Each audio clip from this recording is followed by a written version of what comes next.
कक्षा 11 भूगोल के प्रिय विद्यार्थीगण, आज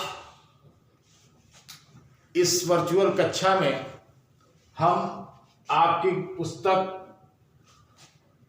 जो दूसरी पुस्तक है भूगोल के, उसके तीसरे पाठ के दूसरे लेक्चर में आपके समक्ष उपस्थित हूं। आज के लेक्चर में हम प्रायद्वीपीय नदियों के बारे में बात करेंगे। प्रायद्वीपीय अपवाह तंत्र। बच्चों, प्रायद्वीपीय अपवाह तंत्र का मतलब है दक्षिण भारत के पठारी क्षेत्र में बहने वाली नदियों का तंत्र। ये प्रायद्वीपीय पठार पर जो नदियां बहती हैं वो हिमालय से निकलने वाली हिमालयी अपवाह तंत्र से पुरानी नदियां हैं। ये इस बात से साबित होता है कि प्रायद्वीपीय भारत की जो नदियां हैं वो प्रौढ़ावस्था में बहती हैं और इनकी घाटियों के चौड़ा और उथला होने से यह बात प्रमाणित होती है कि ये नदियां हिमालयी अपवाह तंत्र की अपेक्षा पुरानी नदियां हैं। पश्चिमी तट पर स्थित जो पश्चिमी ढाल पर्वत है वो बंगाल की खाड़ी में गिरने वाली प्रायद्वीपीय नदियों तथा अरब सागर में गिरने वाली छोटी नदियों के मध्य एक प्रकार से जल विभाजक का कार्य करता है। नर्मदा और तापी यानी ताप्ती, इन दो नदियों को छोड़कर अधिकांश प्रायद्वीपीय नदियां पश्चिम से पूर्व की ओर बहती हैं और जब पूर्व की ओर बहती हैं तो निश्चित है कि वो बंगाल की खाड़ी में जाकर के गिरती हैं। प्रायद्वीप के उत्तरी भाग से निकलने वाली जो नदियां हैं जिनमें चंबल, बेतवा, केन और सोन मुख्य हैं, वो गंगा नदी तंत्र की सहायक नदियों का हिस्सा, सहायक नदियों के रूप में उसका हिस्सा बनती है गंगा नदी तंत्र की। आप इसको कल पिछले लेक्चर में आप देख चुके हैं। प्रायद्वीपीय भारत की अधिकांश नदियां नर्मदा और ताप्ती को छोड़कर एक सुनिश्चित मार्ग से होकर बहती हैं, विसर्प नहीं बनाती और यह नदियां 12 मासी नहीं होती, यानी साल भर इन नदियों में पानी नहीं होता है। तो आइए अब इस क्रम में हम लोग बारी बारी से प्रायद्वीपीय नदी तंत्र की नदियों की बात करते हैं। तो हम देखते हैं कि सबसे पहले महानदी। महानदी छत्तीसगढ़ राज्य के रायपुर से निकलती है, रायपुर के निकट से, और उड़ीसा में बहती हुई यह जाकर बंगाल की खाड़ी में गिरती है। महानदी की कुल लंबाई 851 किलोमीटर है और इसका कुल जल ग्रहण क्षेत्र है वो 1.42 लाख वर्ग किलोमीटर है। मैं प्रायद्वीपीय नदियों की स्थिति से भी आपको अवगत कराता हूं एक मानचित्र के माध्यम से।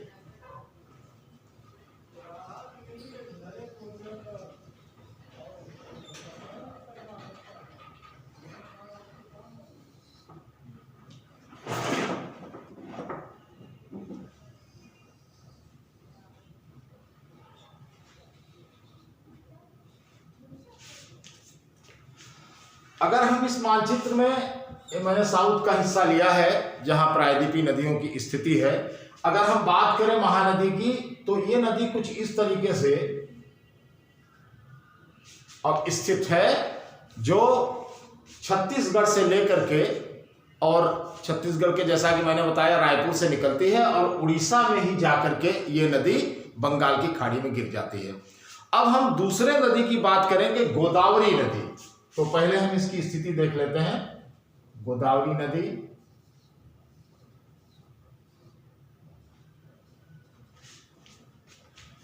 बच्चों जो गोदावरी नदी है आप देख रहे हैं महानदी के दक्षिण में है और गोदावरी नदी प्रायद्वीपीय भारत का सबसे बड़ा नदी तंत्र है। सबसे बड़ा नदी तंत्र है। महाराष्ट्र के नासिक जिले से निकलकर ये अपनी मुख्य सहायक नदी पेनगंगा, इंद्रावती, प्रवाहिता और मंजीरा, माफ कीजिएगा प्रवाहिता नहीं बल्कि प्रणाहिता नाम है इस नदी का, जो इसकी एक सहायक नदी है। तो प्रणहिता, मंजीरा और दो मैंने नदी बताया पेनगंगा और इंद्रावती। तो पेनगंगा, इंद्रावती, प्राणहिता और मंजीरा, ये 4 इसकी मुख्य सहायक नदियां हैं। जिनके साथ ये नदी महाराष्ट्र, मध्य प्रदेश, छत्तीसगढ़, उड़ीसा और आंध्र प्रदेश, ये 5 राज्यों में बहती हुई जाकर के बंगाल की खाड़ी में गिरती है। इसकी कुल लंबाई 1465 किलोमीटर, जल ग्रहण क्षेत्र 3.13 लाख वर्ग किलोमीटर है। बहने के दौरान पोलावरम के निकट यह नदी एक सुंदर जलप्रपात का निर्माण करती है। यह नदी राजामुंद्री के बाद कई धाराओं में बंट करके एक डेल्टा का भी निर्माण करती है। इसके डेल्टाई भाग में नौ संचालन भी होता है। इस नदी को दक्षिण भारत की गंगा के नाम से भी जाना जाता है। ठीक है, अब हम देखेंगे इस दूसरी नदी के बाद तीसरी नदी कृष्णा। ये देखिए कृष्णा नदी है, ये कृष्णा नदी है, ये गोदावरी है और ये महानदी है। और मैंने आपको जो 4 सहायक नदियां बताई थी, पेनगंगा, इंद्रावती, प्राणहिता और मंजीरा, ये 4 सहायक नदियां गोदावरी नदी की। कृष्णा की एक सहायक नदी आप देख रहे हैं, ये है तुंगभद्रा नदी, तुंगभद्रा। ठीक है, चलिए इसके बारे में जानते हैं। कृष्णा नदी गोदावरी के बाद पूर्व दिशा की ओर बहने वाली कृष्णा नदी प्रायद्वीपीय भारत की दूसरी बड़ी नदी है। पश्चिमी घाट में यह महाबलेश्वर के निकट से निकलती है और महाराष्ट्र, कर्नाटक और आंध्र प्रदेश में बहती हुई बंगाल की खाड़ी में जाकर गिरती है। इस नदी की कुल लंबाई 1401 किलोमीटर है। कोयना, तुंगभद्रा और भीमा इसकी मुख्य सहायक नदियां हैं, जो इसी नदियों से छोटे छोटे, तुंगभद्रा तो मैंने दिखा दिया, 2 और सहायक नदियां जिसका मैंने नाम लिया, कोयना और भीमा भी इसकी सहायक नदी है। ठीक है, और अब हम अंतिम नदी की बात करते हैं जो बिल्कुल दक्षिण में है, तमिलनाडु और केरल तक इसका विस्तार है। ये नदी है कावेरी। ठीक है, चौथी नदी कावेरी जो बंगाल की खाड़ी में गिर रही है। यह नदी कर्नाटक के कोणार्क जिले में स्थित ब्रह्मगिरी पहाड़ियों से निकलती है। यानी इसका उत्थान, इसका उद्गम स्थल कर्नाटक का कोणार्क जिला है, वहां स्थित ब्रह्मगिरी की पहाड़ियों से यह नदी निकलती है। कर्नाटक के बाद ये थोड़ा सा केरल में और इसके बाद तमिलनाडु में बहती हुई ये बंगाल की खाड़ी में गिरती है। इस नदी की कुल लंबाई लगभग 800 किलोमीटर है।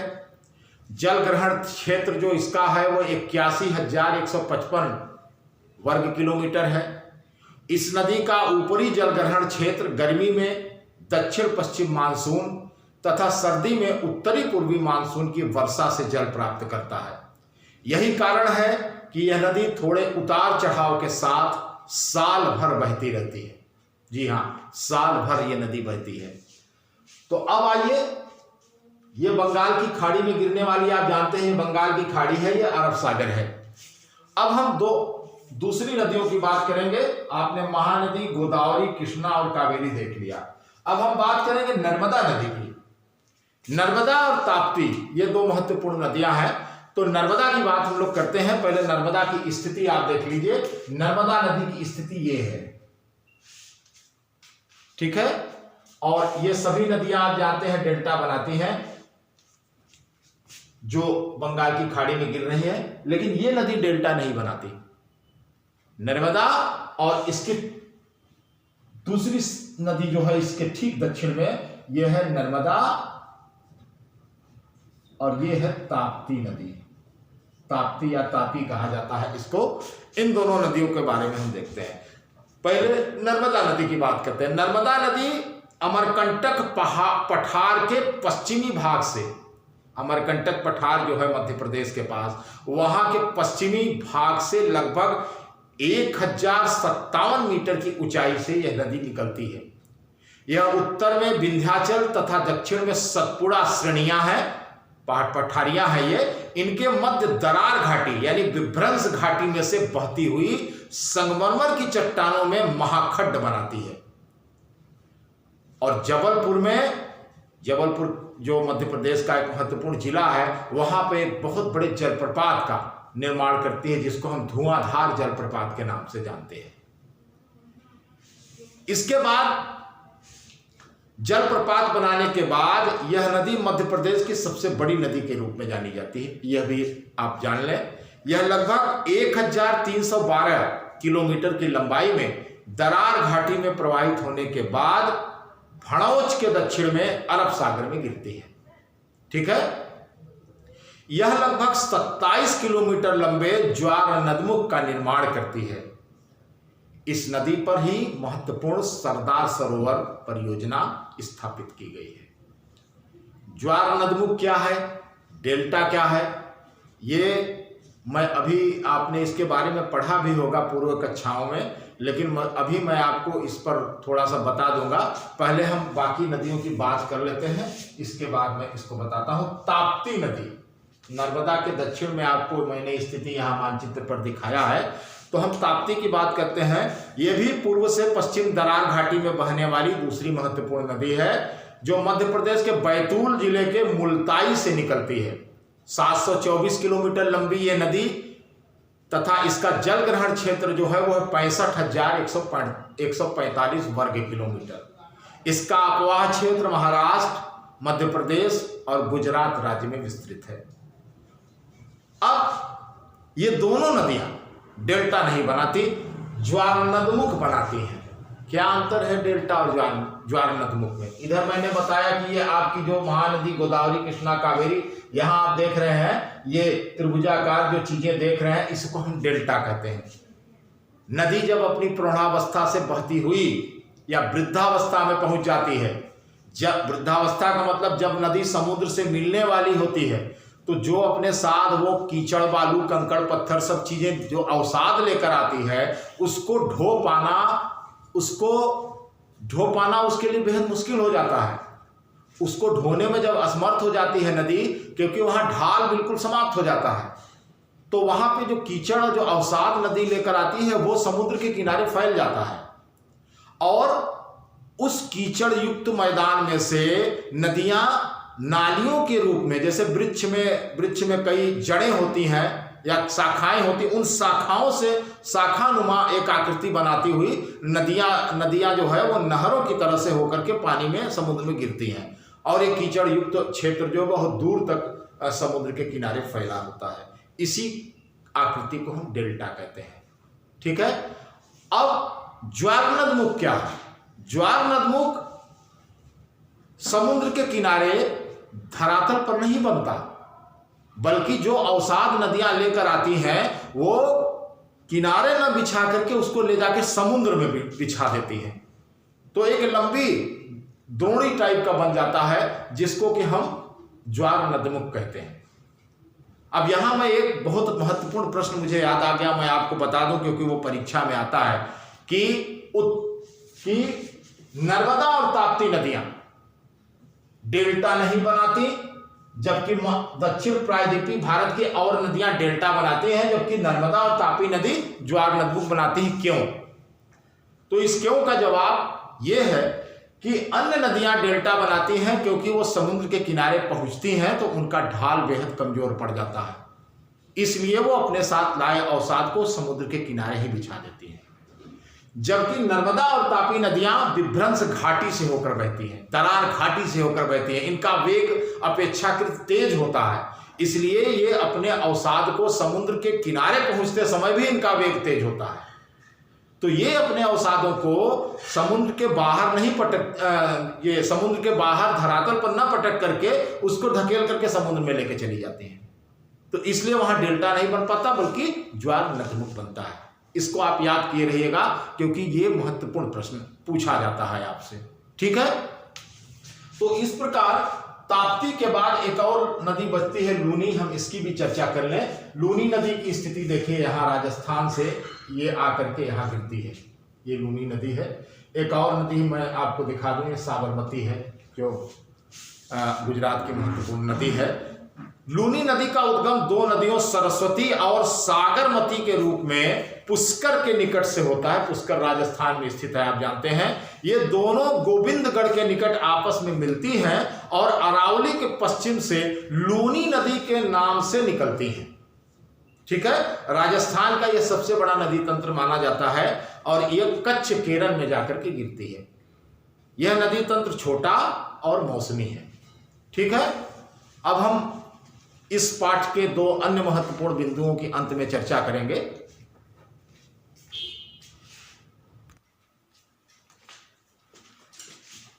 तो बच्चों, दो आखिरी बिंदु को अब लेते हैं। उत्तर भारत और प्रायद्वीपीय भारत के नदियों की तुलना और नदियों को जोड़ने की योजना। उत्तर भारत और यानी हिमालय की नदियों और प्रायद्वीपीय भारत की नदियों की तुलना की अगर हम बात करें तो आपको बहुत जो पीछे आपने अध्ययन किया है उससे इस संदर्भ में कुछ एक अनुमान तो लग गया होगा कि इन दोनों प्रकार की नदियों में पर्याप्त भिन्नता देखने को मिलती है। तो वैसे तो नदियों के तंत्र के उपरोक्त विवरण से आपको कुछ एहसास जरूर हुआ है, फिर भी हम सिलसिलेवार इस अंतर को आपको समझाना चाहते हैं ताकि आपको ये अच्छे ढंग से समझ में आ जाए, क्योंकि परीक्षा में इस पर प्रश्न भी पूछा जाता है। तो पहले हम बात करते हैं हिमालय की जो नदियां हैं, आप जानते हैं वो हिमालय की चोटियों से निकलती हैं। उत्तर भारत की ज़्यादातर नदियां हिमालय की बर्फीली चोटियों से निकलती हैं, जबकि प्रायद्वीपीय पठार की नदियां मध्य उच्च पर्वतीय क्षेत्र के बजाय जो हिमालय के पर्वतों के बजाय ये मध्य उच्च भूमि से निकलती है। हिमनद और वर्षा दोनों से जल प्राप्ति के कारण हिमालय की जो नदियां होती हैं वो सदावाहिनी होती हैं, यानी 12 मासी होती हैं, उसमें हमेशा पानी रहता है। जबकि प्रायद्वीपीय भारत की जो नदियां होती हैं वो बरसाती मौसम पर आश्रित होती हैं, यानी उनकी प्रकृति जो होती है वो मौसमी होती है। अगर हम तीसरे अंतर की बात करें तो हम देखते हैं कि हिमालय से निकलने वाली उत्तर भारतीय नदियों का मार्ग लंबा होता है। उबड़ खाबड़ पर्वतीय क्षेत्रों से बहते हुए मार्ग में तरह तरह की आकृतियां बनाते हुए, जैसे जब पर्वतों पर बहती है नदियां तो मार्ग में गार्ज, कैनियन, घाटी, जलप्रपात ये सब बनाते हुए जैसे ही पर्वत से उतरकर मैदान में प्रवेश करती है तो जलोढ़ पंख और जलोढ़ शंकु, उसके बाद मैदानी भाग में अपनी प्रौढ़ावस्था में बहते समय बाढ़ का मैदान, विसर्प, गोखुर झील और अंततः वृद्धावस्था को प्राप्त करते समय डेल्टा बनाते हुए समुद्र में विलीन हो जाती है। दूसरी ओर प्रायद्वीपीय भारत की जो नदियां हैं वो स्थायी घाटियों के साथ बहती हैं और इनका छोटा और निश्चित मार्ग होता है। इनमें से कुछ नदियां तो डेल्टा बनाती हैं, लेकिन ताप्ती और नर्मदा दो नदियां, जैसा कि मैंने पहले ही बताया, ये डेल्टा भी नहीं बनाती, बल्कि दरार घाटी में बहने के कारण ये ज्वार नद बनाती है। उत्तर भारत की हिमालयी नदियों की जो द्रोणी होती है वो बहुत बड़ी होती है, यानी जलग्रहण क्षेत्र बहुत बड़ा होता है, जबकि दक्षिण भारत की प्रायद्वीपीय नदियों की जो नदी द्रोणी होती है वो अपेक्षाकृत छोटी होती है। हिमालय की नदियां युवावस्था में बहुत तीव्र क्रियाशील रहती हैं। जब ये पर्वतों पर बहती हैं तो इनकी युवावस्था होती है, उस दौरान ये बहुत तीव्र क्रियाशील होती हैं। बाद में और वहाँ गहरी गहरी घाटियों का भी निर्माण करती रहती हैं। बाद में मैदानी क्षेत्र में जब प्रवेश करती हैं तो प्रौढ़ावस्था और अंततः वृद्धावस्था को प्राप्त हो जाती हैं। दूसरी ओर प्रायद्वीपीय नदियाँ प्रौढ़ावस्था की नदी है जो अपने आधार तल को प्राप्त कर चुकी हैं, इसलिए घाटियों को गहरा करना ये सब कार्य उनके बस की बात नहीं है, वहाँ ऐसे स्थल रूप नहीं दिखाई पड़ते हैं। ठीक है, आगे बात करें तो उत्तरी भारत की यानी कि हिमालयी जो नदियां हैं वो अधिकांश नदियां मैदानों में बहती हैं, इसलिए वो नौका परिवहन के उपयुक्त हैं, उसमें नौकायन हो सकता है, नावें चल सकती हैं। ठीक है, जबकि साउथ की, दक्षिण भारत की जो प्रायद्वीपीय नदियां हैं वो प्रायः नौका परिवहन के उपयुक्त नहीं हैं।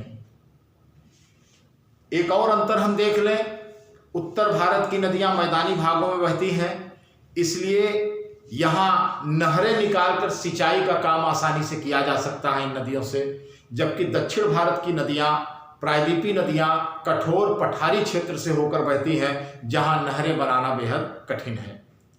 तो ये कुछ मूलभूत अंतर हैं जिसको हम तुलनात्मक दृष्टिकोण से समझ लिए। और अब हम आखिरी बिंदु की बात करते हैं, नदियों से जुड़ी एक समस्या और उसके समाधान पर चर्चा हो जाए तो यह भी महत्वपूर्ण होगा। बच्चों, बाढ़ और सूखा दोनों समस्या नदी से जुड़ी हुई समस्या है। उत्तर भारत की नदियों में पर्याप्त जल रहता है, ये आप जान चुके हैं, क्योंकि वहां बर्फ पिघल करके पानी की सप्लाई नदियों में होती रहती है। और ऐसे में वर्षा काल में जब अतिरिक्त पानी आ जाता है तो ये नदियां उफन जाती हैं, यानी कि नदियों में बाढ़ आ जाती है। दूसरी ओर दक्षिण भारत की नदियां जो पूरी तरह वर्षा पर आधारित हैं, वो गर्मियों में सूख जाती हैं। तो एक तरफ बाढ़, दूसरी तरफ सूखा। इसका समाधान क्या है? तो इसके समाधान के प्रयास के तहत उन नदियों पर जहां साल भर पानी होता है वहां पर नदी घाटी परियोजनाओं की स्थापना की गई है, ताकि जल सूखे के दिनों के लिए जल का उपयोग करके क्षेत्र को सिंचित भी किया जा सके और उनसे और भी उद्देश्य पूरे किए जा सकें। लेकिन एक और नई संकल्पना भी है और वो है नदियों को जोड़ने की। इससे जल की अधिकता वाली जो नदी द्रोणियों में जल भराव हो जाता है, ऐसे क्षेत्रों से अतिरिक्त पानी नदियों को अगर जोड़ दिया जाए तो नहरों के माध्यम से वो उन नदी द्रोणियों में पहुंचाया जा सकता है जहां सूखे की समस्या है। इस तरह जल की सप्लाई करके विषमता दूर की जा सकती है। इससे कृषि को तो लाभ पहुंचता ही है, यानी आर्थिक लाभ तो होता ही है, साथ साथ सामाजिक भिन्नताएं भी कम होती हैं। यानी अगर आपसे यह प्रश्न पूछा जाए कि नदियों को जोड़ने से क्या आर्थिक सामाजिक लाभ है, तो उसमें आप ये उत्तर लिख सकते हैं, यही उत्तर लिखेंगे। और इसके कुछ उदाहरण हैं, जैसे गंगा कावेरी लिंक नहर या व्यास सतलज लिंक नहर। ये जोड़ने के क्रम में काम हो रहा है, लेकिन फिर भी जिस स्तर का काम इस मामले में होना चाहिए अभी वो नहीं हो पाया है। आगे प्रविधि बढ़ेगी, इस कार्य में तेजी आएगी तो निश्चित रूप से इसका लाभ भारत को अवश्य मिलेगा।